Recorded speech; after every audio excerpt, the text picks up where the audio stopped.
Hola, mi nombre es Emer de Jesús Lopera Arias, soy profesor de la Universidad Nacional de Colombia, sede Manizales. En esta clase vamos a hablar de la matriz de una transformación lineal. Lo que vamos a hacer es que, dada una transformación lineal, vamos a buscar la forma de asociarle una matriz. Y como ya sabemos mucho acerca de matrices, vamos a aprovechar ese conocimiento que tenemos de las matrices para conocer muchas propiedades de la transformación lineal, como se van a dar cuenta. Entonces comencemos con un ejemplo muy sencillo. Digamos que tenemos una matriz de tamaño m por n y entonces a partir de ella podemos definir la transformación asociada a A, es decir, t de x va a ser a por x, como lo están viendo en la presentación. Eso da lugar a una transformación lineal que llamamos transformación matricial también, en el caso de, digamos, en el que el dominio sea Rn y el espacio sea, y el espacio de llegada sea R a la m. Ahora, supongamos que tenemos una transformación lineal. Voy a tomar como ejemplo R2, de R2 a R2. Vamos a ver cómo le podemos asociar una matriz a esta transformación. Entonces digamos, ya sabemos que si tenemos una base para el dominio, supongamos la estándar, por ejemplo la base canónica, entonces la transformación queda determinada únicamente por los valores que toma t en esos dos vectores, en e1 y e2. Entonces acá estas imágenes las estoy escribiendo con a1,1, a2,1, la primera imagen. Y la segunda, como se observan en la presentación, va a ser a1,1, a1,2 y a2,2. Ciertos vectores de R a la 2. Entonces, ¿cómo hago yo para saber a qué es igual t de xy? Para cualquier x y cualquier y. Pues escribo xy en términos de la base estándar, que es muy fácil hacer su descomposición, como ya lo hemos visto en clases previas. Por tanto, t de xy, por ser t lineal, se puede escribir como x por t del primer vector, del vector 1, 0, que es e1, más y por el segundo vector, que es e2.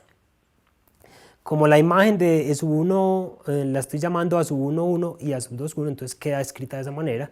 Lo mismo con y, que si lo agrupo en un solo vector, me queda escrito de esta manera, como se observa en la presentación. En otras palabras, t de xy tiene la forma que está mostrada a la derecha al final de la presentación. Y si observan bien, eso es una transformación que se puede escribir como el producto de una matriz por xy. En otras palabras, A puede ser la matriz de coeficientes de ese sistema que está ahí escrito, el sistema en x y y. Es decir, t de xy se puede escribir como la matriz A, que vendría siendo la matriz cuyas componentes son a sub i j, que estoy mostrando en la presentación, y x sería el vector con componentes x minúscula y y minúscula. O sea que de esta manera le hemos asociado a la transformación lineal de R2 a R2, le hemos asociado una matriz que decimos que representa la transformación lineal. La representa en el sentido de que t de xy se puede escribir como a por xy. Y decimos que a representa a la matriz t, o simplemente que a es la matriz de t, en las bases, digamos en este caso en las bases canónicas. Ahora, esto mismo que yo acabé de hacer acá para la transformación de R a la 2 en R a la 2, realmente se puede hacer en general para cualquier transformación lineal definida entre dos espacios de dimensión finita.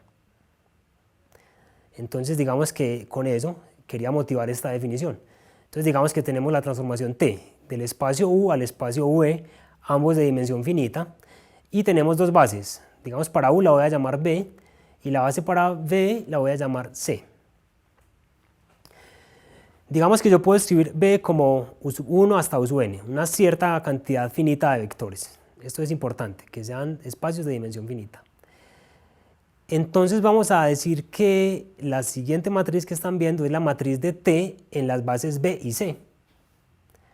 ¿Cómo se forma? ¿Qué es lo que estamos haciendo? Tomemos el primer vector de la base B, es decir, U1. Le miro su imagen. La imagen es un vector de B, claramente. O sea que ese vector de B tiene unas coordenadas con respecto a la base del conjunto de llegada, que es C. Eso me da un vector de, digamos, K componentes, una cierta columna en R a la K. Y hago lo mismo con cada vector de B. Miren que estoy haciendo lo mismo con U2 hasta llegar a U(n). Entonces así formo la matriz de T en esas dos bases. Bueno, por simplicidad, cuando estemos considerando el caso particular en el que U sea igual a V y la base sea la misma, pues simplemente escribimos la matriz de T en la base B.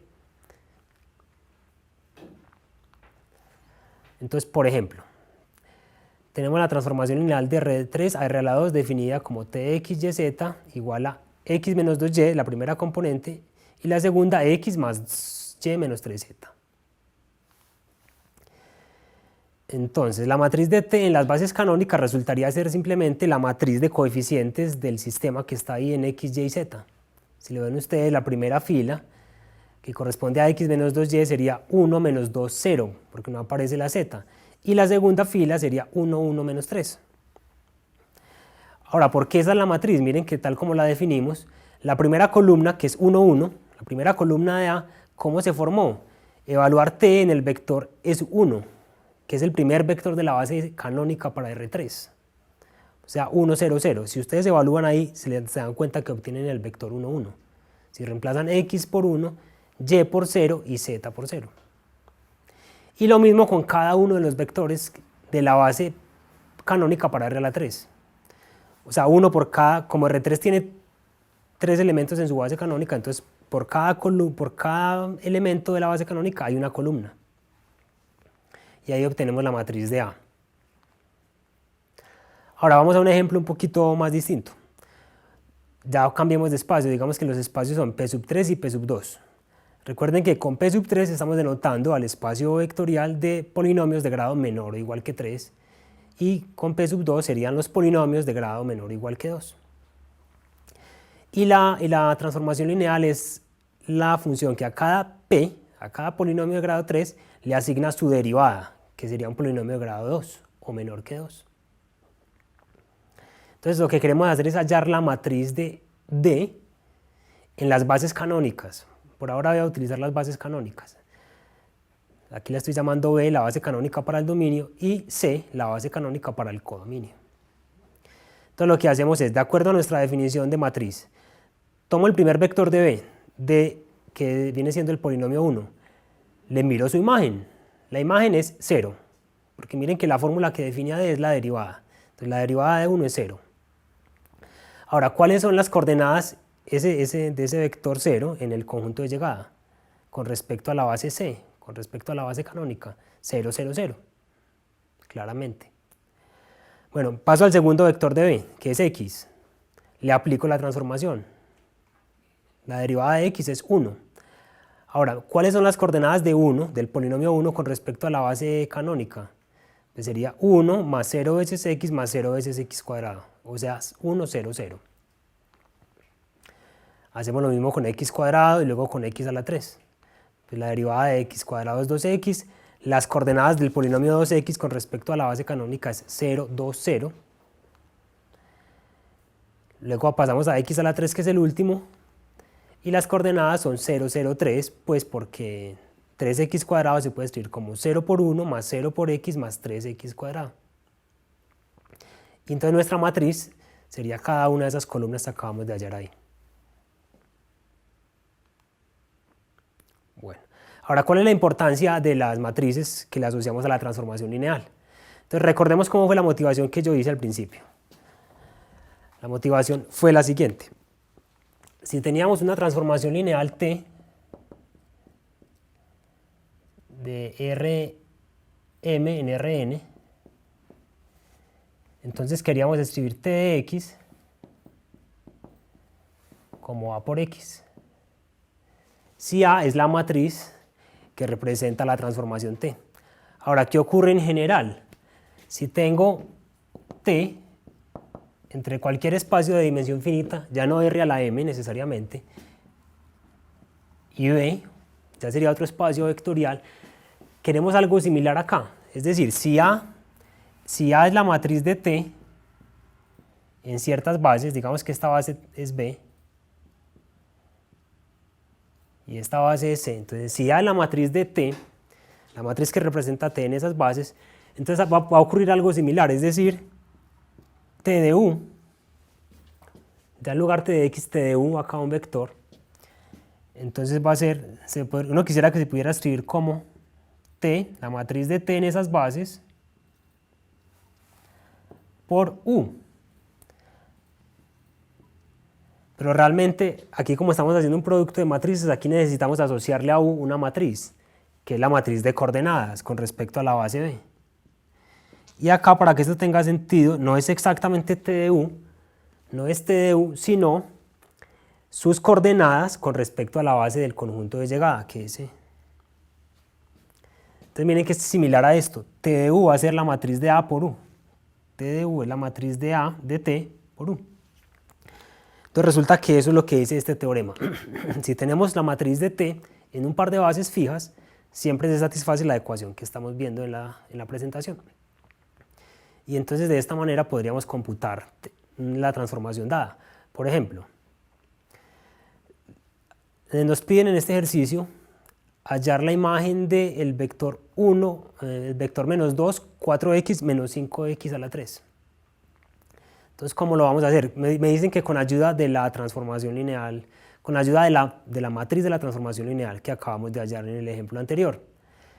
Entonces, digamos que voy a llamar P a ese vector que está ahí por simplicidad. P va a ser menos 2 más 4x menos 5x a la 3. Entonces, ¿cómo hallo yo D de P? La imagen de P bajo D.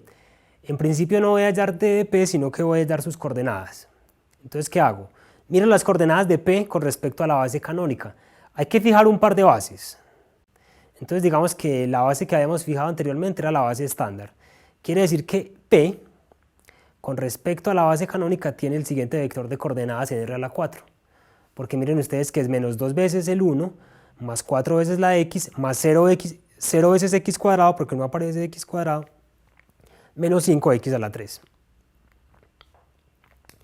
Ahora, si aplicamos la fórmula que acabamos de ver en el teorema anterior, entonces lo que sabemos es que la imagen de P, las coordenadas con respecto a C, es igual a la matriz de D por la matriz de P.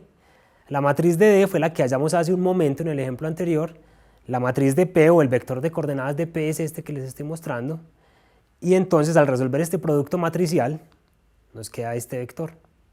Ustedes pueden hacer ese producto, es fácil ver que nos da ese vector.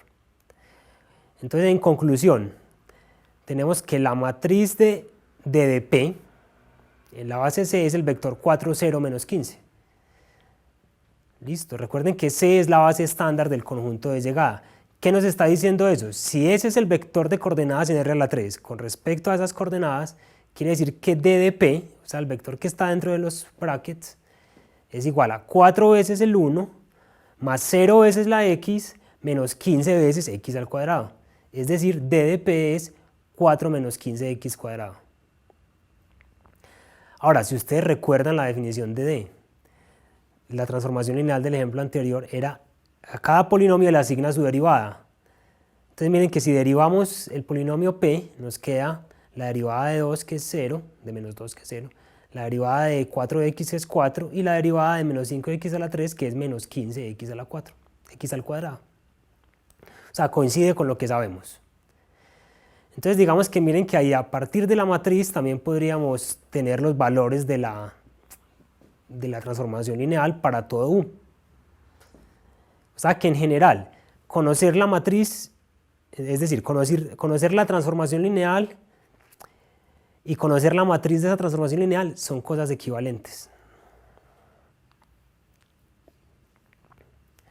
Por ejemplo, acá me dicen, considere la transformación lineal T definida del espacio de matrices simétricas de tamaño 2 en el espacio de polinomios de grado menor o igual que 1. Pero no me dan una fórmula para T, sino que me dicen que esa es la matriz de T, en esas bases, en las bases B y C, donde B es la base que estamos viendo ahí y C es la base canónica de P sub 1. Entonces esto es equivalente a darme una fórmula para T, como lo van a observar. Por ejemplo, me dicen, halle la imagen de la matriz 2, 5, 5, menos 1. Entonces, primero, observemos que esa matriz está en el dominio. El dominio es el conjunto de matrices simétricas. Esa matriz es simétrica. Entonces la puedo escribir en términos de la base. ¿Cuáles serían las coordenadas de esta matriz con respecto a la base que me dieron ahí? A ver, hagámoslo por acá. Observemos que la matriz A que resulta ser la matriz con componentes 2, 5, 5, menos 1, se puede escribir como 2 veces esta matriz más 5 veces esta matriz más menos una vez esta matriz. Es decir, esta es C sub 1, C sub 2, C sub 3. Y por eso es que el vector de coordenadas es el vector 2, 5, menos 1. El vector de coordenadas con respecto a la base formada por estas tres matrices. Entonces, si aplicamos el teorema que acabamos de ver, ¿cuál es la imagen de A? Bueno, en principio no sabemos la imagen de A, pero conocemos sus coordenadas. ¿Cuáles son las coordenadas de la imagen de A? Sería el producto de la matriz de T, que es la que me dan en el problema, multiplicado por el vector de coordenadas de A con respecto a la base.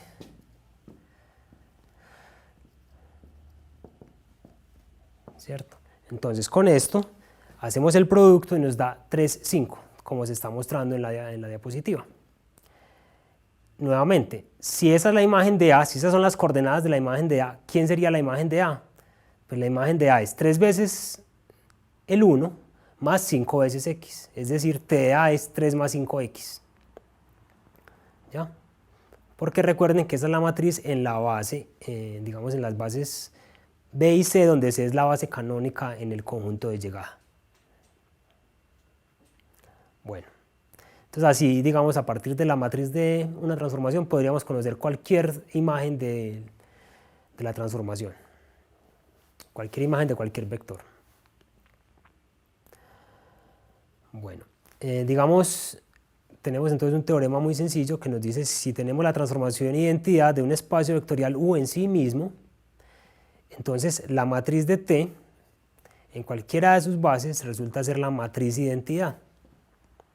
Eso se verifica inmediatamente de la definición. Bueno, y un segundo teorema es que si tenemos una compuesta de transformaciones lineales, en este sentido, digamos S compuesto T, obviamente que sea compatible la operación composición, entonces ya sabemos que S compuesto T también resulta ser una transformación lineal y por tanto tiene sentido hablar de su matriz con respecto a un par de bases fijas. En este caso lo que nos dice el teorema es que la matriz de S compuesto T es igual a la matriz de S en las bases respectivas por la matriz de T en las bases respectivas. Y entonces miren la consecuencia tan importante que tiene esto. Supongamos que T fuera invertible, es decir, tiene una función que la anula. Digamos S, entonces digamos que S es T inversa. En el caso de ser invertible, lo que nos está diciendo la ecuación de matrices que les acabo de mostrar es que la matriz de S compuesto T es igual a la matriz de la identidad, que es la matriz de identidad. Y eso lo que nos está diciendo entonces es que la matriz de S por la matriz de T es la identidad. Es decir, la matriz de T es invertible y su inversa es precisamente la matriz de S. En otras palabras, si una transformación lineal es invertible, entonces su matriz es una matriz invertible. Y ahí tenemos una fórmula para la inversa de esa matriz. Y el recíproco también es cierto, aunque no lo estoy diciendo ahí, si la matriz de una transformación es invertible, eso nos dice que la transformación lineal es invertible. Entonces miren, por ejemplo acá, tenemos esta transformación entre el espacio R2 y R2, y me piden determinar si T es invertible. De acuerdo a lo que les acabé de decir, eso sería equivalente a mirar si la matriz en algún par de bases o en alguna base es una matriz invertible. Entonces tomemos una base bien conocida, por ejemplo la base canónica. Digamos que lo voy a llamar C, o la voy a llamar B más bien. Entonces la matriz de T en la base B es 1, 3, 2, 2. Claramente se ve, esa es la matriz de coeficientes. Ahora, esa matriz es invertible pues simplemente porque su determinante se puede calcular como 2 menos 6 es menos 4. Entonces el determinante es distinto de 0, eso, es decir, la matriz es invertible. Por tanto, T es una transformación lineal invertible. pero mucho más podemos saber. ¿Quién sería la inversa de la transformación? ¿O quién sería la matriz de la transformación inversa? Sería entonces la inversa de esa matriz que les estoy mostrando, que la pueden computar en Wolfram o en GeoGebra, o a mano si quieren, está muy pequeña, la pueden computar, nos da esto. Y entonces, ¿cómo calculamos si queremos hacer una fórmula explícita para t inversa en xy? Pues sería t inversa de xy sería la matriz de t inversa, que es la que estoy mostrando ahí, o sea, la inversa de la matriz que obtuvimos al principio, por xy, computamos eso, esa matriz, ese producto de matrices, y ahí nos queda una fórmula explícita para t inversa de xy. Entonces lo importante acá es observar que cómo obtuvimos esta transformación inversa, pues a partir de la inversa de la matriz que le asociamos. Entonces aquí está lo que les dije al principio. Vamos a conocer, digamos, si una transformación es invertible a partir de su matriz. Estudiando su matriz sabemos si t es invertible o no. Similarmente pasa con los valores propios. En este tema no voy a profundizar, lo pueden consultar en las notas, pero también se puede tener una definición de valor propio para una transformación lineal, y la definición es la siguiente. Un número real lambda se va a decir un valor propio de t si existe por lo menos un vector que no sea el neutro del dominio, tal que t de u sea lambda veces u. Ahora, u, en caso de existir para ese valor lambda, si u es distinto de 0, se va a llamar un vector propio asociado a lambda. ¿Y quién sería el espacio propio? Pues sería el conjunto de todos los vectores, incluyendo el trivial, el 0, asociados al espacio lambda. Entonces miren la similitud que tiene con el valor propio para una matriz. Ahora quiero concentrarme en este caso particular. Supongamos que t no, digamos que u es igual a v, es decir, la transformación va de u en sí mismo, en el mismo espacio. Y fijemos una sola base, digamos la base b, en los dos espacios. En este caso la misma base para el dominio y el codominio. Entonces, ¿cómo podría uno computar los valores propios para t? Pues digamos, un valor propio satisface esto por definición. Entonces, si usted toma la matriz o el vector de coordenadas de t de u en la base b, sería lo mismo que lambda veces el vector de coordenadas de u en la base b. Pero por la fórmula del teorema que vimos ahora, la imagen de u se puede escribir como el producto matricial entre la matriz de t por el vector u, o por la matriz de u, la matriz de t por la matriz de u. Y entonces observen ustedes que me está diciendo esto, que lambda es un valor propio de t si lambda es un valor, o si solo si lambda es un valor propio de la matriz de t en esa base.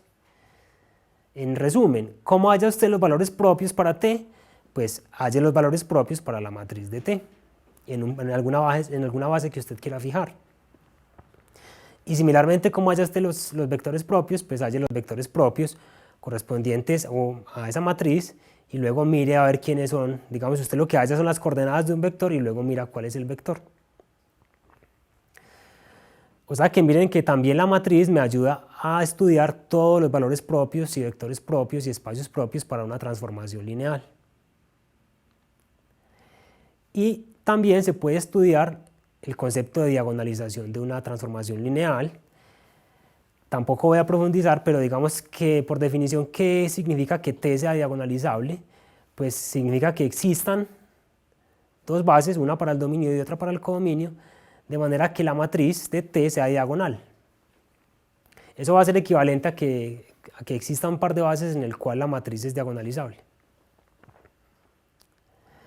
Bueno, entonces les queda la curiosidad para que miren en las notas de clase todo lo que se puede estudiar a partir de la matriz de una transformación lineal. Casi todos los conceptos que hemos visto para matrices se pueden estudiar para transformaciones lineales.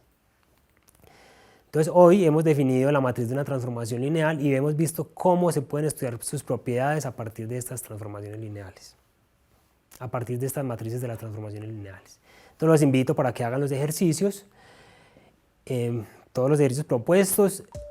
Miren las definiciones o miren los teoremas correspondientes a valores y vectores propios y diagonalización para transformaciones lineales, y nos vemos en una próxima clase.